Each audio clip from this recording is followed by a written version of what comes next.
আসসালামু আলাইকুম। আমি এখন বানাচ্ছি দারুণ মজার একটা খুব ভাইরাল পিঠা। এটাকে অনেকে মৌচাক পিঠা বলেন, অনেকে মৌচাক বিবিখানা পিঠা বলেন। এটা বিবিখানা পিঠা না, মৌচাক পিঠা একটা ইন্দোনেশিয়ান রেসিপি। তৈরি করা খুবই সোজা, কিন্তু খাইতে যে কী মজা একবার বানালেই বুঝবেন। তো আসেন দেখি শুরু করা যাক। আমি একটা কড়াইয়ে 1 কাপ চিনি দিচ্ছি। এখন এইটাকে জাল দিয়ে ক্যারামেল করে নিব। তো প্রথম দিকে আমি এটাকে কোনো নাড়ানাড়ি করব না, মাঝারি আঁচে রাখবো। চিনিটা গলা শুরু হলে তারপরে আমি এটাকে একটু নেড়ে দিই। 4-5 মিনিটের মধ্যেই দেখেন চিনিগুলো পাশ থেকে গলা শুরু হয়েছে, মাঝখান থেকে ক্যারামেল হওয়া শুরু হয়েছে। এখন আমি এটাকে নেড়ে নেড়ে আঁচটাকে একটু মাঝারি নিচে নিয়ে যাই। এটাকে আমি পুরাটাকে ক্যারামেল করে নিব। চিনিটা যাতে পুড়ে না যায়, খালি গলে যায়, রংটা সুন্দর হয়। আর চুলার জাল কিন্তু সবসময় সব জায়গায় একরকমের উঠে না, সেই জন্য একটু ভালো মতো নেড়ে নেড়ে দিতে হবে আর কি। অনেক সময় চুলার এইদিকে জাল বেশি উঠে, এইদিকে কম উঠে, প্রত্যেকটা চুলাই একটু 19-20 হয়, এটা একটু খেয়াল রাখতে হবে। খুব বেশি নাড়ানাড়ি না, নেড়ে নেড়ে ছড়া দিলেই হয়ে যাবে আর কি, কিন্তু পুরা চিনিটা গলে যেতে পারে।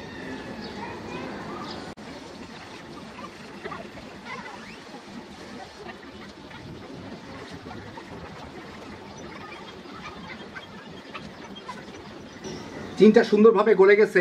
এখন আমি এটাকে একটু জাল দিয়ে কালারটাকে একটু ডার্ক করে নিব। যে যার পছন্দ মতো কালার করবেন, তাইলেই হবে। যথেষ্ট গাঢ় রং হয়েছে। আমি এর মধ্যে একটু পানি মিশাবো, মিশাইলে একটু একটু পাতলা হয়ে যাবে। সেই জন্য আমি এর মধ্যে এখন 1 কাপ 2 টেবিল চামচ পানি দিব, নর্মাল কলের পানি দিয়ে। এখন এর সাথে আমি এটাকে মিশায় গলায় নিব আর কি। পানিটা গরমও না ঠান্ডাও না, নর্মাল কলের পানি দিলেই হবে। এটা এখনই মিলে যাবে এর সাথে। দেখেন খুব সুন্দর একটা কালার চলে আসছে। নাড়ানাড়ি করলেই ক্যারামেলটা মিলে যাবে এর সাথে।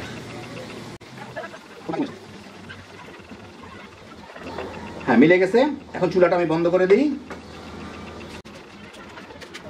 বন্ধ করে এর গরম গরম এর সাথে আমি 50 গ্রাম বাটার দিব। বাটার দিলে তেল দেওয়া যায়, তেলটা এখন না দিলেও হবে, কিন্তু বাটারটা দিলাম এর সাথে গলে যায়। এই বাটারটা দিলে ফ্লেভারটা ভালো আসে, এর সাথে গলায়নি। দিয়ে দিলাম, এটা এমনি গলে যাবে। এখন আমি বাকি জিনিসগুলো প্রিপেয়ার করে নিই। আমি এখানে 3টা ডিম নিয়ে নিছি। 3টা ডিমেও করা যায়, 4টা ডিমেও করা যায়। 4টা ডিমে করলে ক্যারামেলে একটু পানি কম দিবেন, আর 3টা ডিম করলে আমি যতদূর পানি দিলাম ততদূরই দিবেন। মানে 1 কাপ 2 টেবিল চামচ। আর ক্যারামেল যদি 1 কাপ পানি দেন তাহলে 4টা ডিম নিয়েন।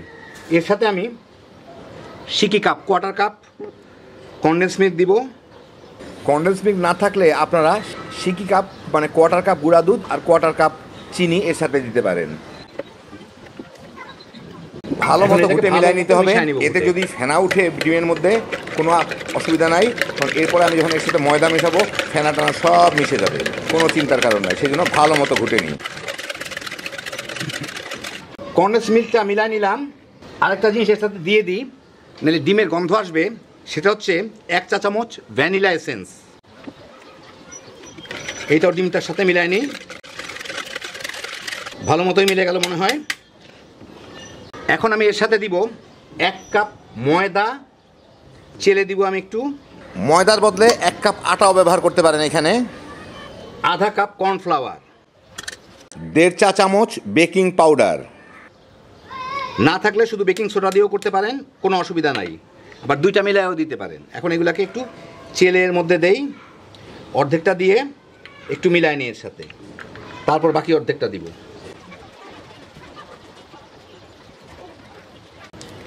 এখন বাকি অর্ধেকটুকু দিয়ে দিই। এখন এটাকে ভালো মতো মিলাই নিই এর সাথে। ভালো মতো মিলাইলাম। এটা একটু চেপে চেপে এভাবে মিলাই নিতে হবে যাতে কোনো দলা না থাকে তেমন।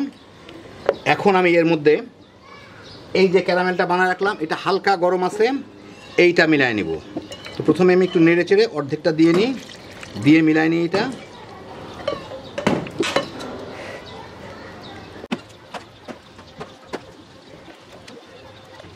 এখন বাকি অর্ধেকটুকু দিয়ে দিই। এখন এটাকে ভালো মতো মিশাই নিতে হবে। তো ভালো মতো মিলাই নিলাম।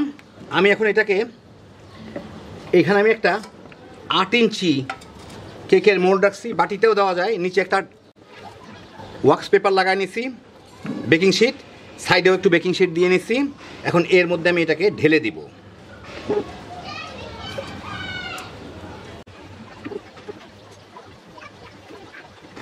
যথেষ্ট পাতলা, বাড়ি টাড়ি দেওয়ার কিছু নাই। এখন এটাকে আমি বেক করতে দিব চুলার উপরে, দেখাচ্ছি আপনাদের কেমনে।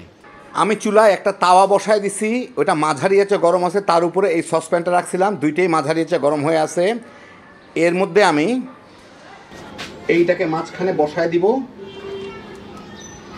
বসায় মাঝারি আঁচে জাল দিব। ঢাকা টাকা দেওয়ার দরকার নেই, খোলা অবস্থাতেই অন্তত 40-45 মিনিট এইটার উপরে ফুলে উঠবে, বাবল উঠবে কতগুলো, সেই পর্যন্ত আপনাদের দেখা দিচ্ছি কতক্ষণ। এবং মাঝারি আছে এটাকে জাল দিতে হবে যতক্ষণ না পুরাপুরি বাবলগুলো উঠে।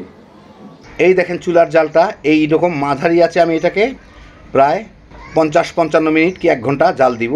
আঁচটা এরকম থাকবে। মিনিট 10-এর মধ্যে দেখেন উপরে বাবল ওঠা শুরু হয়েছে। এখন ইনশাল্লাহ আধা ঘন্টার মধ্যেই পুরাটা বাবলে ভরে যাবে, এই যে ছোটো ছোটো ছোটো ছোটো বাবল। 1 ঘন্টা পরে দেখেন এই উপরটা একদম কীরকম সুন্দর সুন্দর জালি জালি হয়ে গেছে, অনেকটা শুকায়ও গেছে, কিন্তু এটা কিন্তু এখনো হয় নাই। সেই জন্য আমি এটাকে একটা ঢাকনা দিয়ে ঢেকে দিব। চুলার জালটা একদম কমায় দিব। আমাদের পোলাও বিরিয়ানি যখন আমরা দমে রাখি যেই অবস্থায় থাকে ঠিক সেই অবস্থায় আমি এটাকে দিয়ে দিব, যাতে উপর নিচ দুইটাই হয়ে যেতে পারে আর কি। একদম কমে নিয়ে যাবো এখন। আর এই দেখেন এই জালে আমি এটাকে 15-20 মিনিট জাল দিব, যাতে উপর দিকটা শুকায় একদম লোতে। এরপরে কিন্তু আমার চুলাটা নিভে যাবে, এরকম নিভু নিভু জালের মধ্যে জাস্ট এটাকে রেখে দিলেই হবে। প্রায় 15 মিনিট জাল দিলাম, আমার মনে হয় এর বেশি আর লাগবে না। আমার যা মনে হচ্ছে একটা কাঠি ঢুকাইলে নিচ থেকে একদম শুকনা বের হচ্ছে, পরিষ্কার বের হচ্ছে। আমি এখন এটাকে উপর দিকটাও দেখা যাচ্ছে একটু মোটামুটি শক্তই হয়ে গেছে। আমি এটাকে এখন ঢেকে রেখে দিব 20-25 মিনিট, একটু ঠান্ডা হলে তারপরে আমি এটাকে বের করে আপনাদের দেখাচ্ছি। তো ঠান্ডা হওয়ার পরে এই হচ্ছে আমার কেকটা, দেখেন পাশ থেকে খুলেও আসে, উপরেই দেখে বুঝতে পারতেছেন কি সুন্দর মৌচাকের মতো ইয়েটা, একদম জালি জালি জালি মানে ফুটা ফুটা ফুটা ফুটা ফুটা ফুটা। এখন আমি এটাকে একটা প্লেটের উপর ঢেলে নিই। এটা ঢালতে কোনো কিছু লাগবে না, কারণ খুলে আসছে। নিচে আমি ওয়াক্স পেপার দিয়ে নিছি, অসুবিধা নাই, এমনি চলে আসবে, এই যে সুন্দর বাইর হয়ে চলে আসে। ও কাগজটা এর মধ্যেই রয়ে গেছে, অথবা আমার কাগজ খোলার কোনো কিছু নাই। নিচের দিকটা এরকম, আর সাইডেরগুলোও রয়ে গেছে, আর উপরটা হচ্ছে এইরকম। এখন আপনাদের আমি একটু কেটে দেখাই, একটু পাশ দিয়ে কাটি, কারণ মাঝখানেরগুলো আমি একটু ডিসপ্লে দিব, সেই জন্য একটু সাইড থেকে কাটলাম। পিসটা বেশ ময়েস্ট, মানুষের যেইভাবে বলে যে এই একদম নরম তুলতুলে অমুক তমুক, ওই রকম না। এই জালিগুলা বুঝতেই পারতেছেন। হ্যাঁ, লোকে এইভাবে এইভাবে দেখে, আমি এইভাবে নেমনে দেখাই আর কি, এইরকম নরম। যাই হোক, এখন আপনাদের আমি এইটা মাঝখান থেকে 2 টুকরা করে দেখাই, ভিতর দিকটা দেখলে আপনারা বুঝতে পারবেন। এই দেখেন ভিতর দিকটা কত সুন্দর জালি। তো এই দেখেন হয়ে গেল আমার দারুণ মজার মৌচাক পিঠা। এটাকে অনেকে আবার একটু বিবিখানা পিঠাও বলে, বিবিখানা কেন বলে জানি না। যাই হোক, এটা একটা ইন্দোনেশিয়ান রেসিপি অ্যাকচুয়ালি। তো এটা আসলে তৈরি করা হয় কাঁচা হলুদ দিয়ে, তো আমরা শর্টকাটে এইভাবে বানায় ফেলাইলাম। খাইতে যে কী মজা একবার বানালেই বুঝবেন। দেখতে যেমন সুন্দর, খাইতে অসাধারণ। একবার শুরু করলে আর থামতে পারবেন না। বাচ্চা বড় সবাই মিলে তামা তামা করে খেয়ে ফেলাইতে পারবেন। একদম আনকমন হ্যাপি জোশের একটা আইটেম। আল্লাহ আপনাদের সবাইকে ভালো রাখুন, সুস্থ রাখুন, নিরাপদে রাখুন। ইনশাল্লাহ বেঁচে থাকলে আবার দেখা হবে। আল্লাহ হাফেজ।